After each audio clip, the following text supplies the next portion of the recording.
Nitro Chaos, Edgewater Sports Park, and I'm with the one and only Bruce Litton. You have so many things that you've done in drag racing, and I just want to ask, what are some of your favorite cars you've driven and favorite memories of those cars? Well, golly, I've been racing forever. I've raced funny cars and dragsters. Dragsters most generally. I've had a couple cars that I've been pretty fond of. Of course, I'll be the one we won the championship with. That's one of my favorite cars. Then the funny car I had, which was called the U.S. Mail. It was a great car. It ran real good, and it was real consistent. I loved all of them. I even raced Top Fuel motorcycles for one time. So if you had to pick, what would be your favorite one between the motorcycle car or the dragster? Probably be the dragster, because I'd made so many more laps in it, and it was kind of deal where, you get, it's kind of like home, I enjoy the amount of G's the dragster has, and it's like trying to guide a bullet. And does your mindset change? You're coming here helping Eric on this new car. Does mindset change from what it would be when you're driving them, as opposed to just being a crew guy? A little bit. No, Eric's. I love Eric to death. Eric's been with me for 20-something years, and I like to see him do well. And I think it's great that he's doing good with the new car, and we're helping Mike Lewis here this weekend too. So it's there's always a lot of work to do. And correct me if I'm wrong, but isn't there literally a Bruce Litton Boulevard near Lucas Oil Motorsports Park? Nah. It's not? Nah. I thought that was one. Nah. There's at least. I'm originally from Tennessee. And my whole family's from there. There's a Litton Road and a couple of roads that were named after my ancestors, but other than that, nobody wants to name anything after me. No, there was something in Indy, and I do know this. There was something in Indy. It might not have been a road, but there's something with your name on it right around the drag strip. Yeah, well, my shop is across the street from Raceway Park. It's down from that. So anyway, this is cool. Yeah, like I say, I've been at that shop for 40 years, so I've been there a long time. And like you said, Top Fuel is your favorite. What's your absolute favorite memory if you had to pick one of Top Fuel? Probably winning the championship. Coming from behind, we went into the final race and we was like 19 points behind and qualified the middle of the field and won the race and went to win the race and we won the championship. So that's always a fond memory. And do you ever think about bringing a Top Fuel car down and doing something like this? Oh well, I can't because they're they want everything at front engine and everything. I got They changed it. So they changed it here. But so I've got a car that we would actually run here if we did, but that's okay. I enjoy helping Eric. Thank you so much. Thank you much. I appreciate it. You have a great day. We're at Edgewater Sports Park for Nitro Chaos with Brian Coleman, driver of the Nitro Street Coupe. And I gotta say, I've never seen anything like this before. So explain to us how this thing works and what it's like to race it against all these funny cars and dragsters. Well, we started out with a street car that we ended up putting on Nitro, and we did some of the drag and drive events, and we could actually flip it back and forth between a gas vehicle that could drive on the street a couple 100 miles a day and then show up at the racetrack, flip it over on Nitro, and run it on fuel. And we did that for a couple years, and when that got old, we started doing the Nitro Chaos events. And it's pretty cool. That was always my goal, to run against other Nitro cars. So running against these guys and lining up and the flames flying out of them and the crazy action that comes with fuel altered racing, it's a lot of fun. In most every car, it's like you said, specifically designed for drag racing. You said this wasn't until y'all made it that way. It was just a stock frame and a stock body originally, and we had a blown early Hemi in it, and then it got damaged in a street event.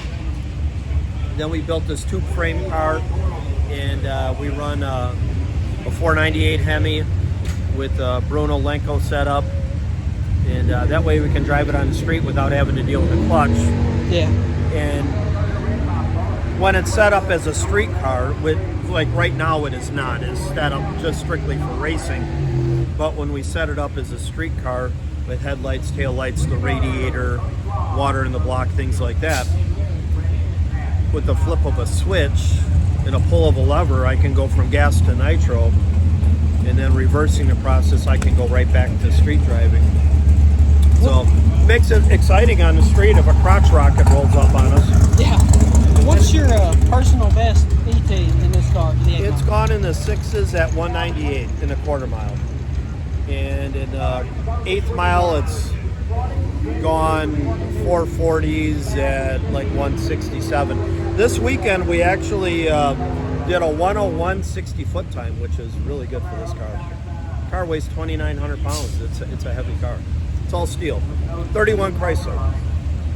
What's your favorite part, if you had to pick one, about driving a nitro car, or racing a nitro car, rather? There's nothing comparable to it. I've driven a lot of very fast gas-powered race cars. The nitro is just a different element. It's more noise. It's more unpredictable. It's more violent.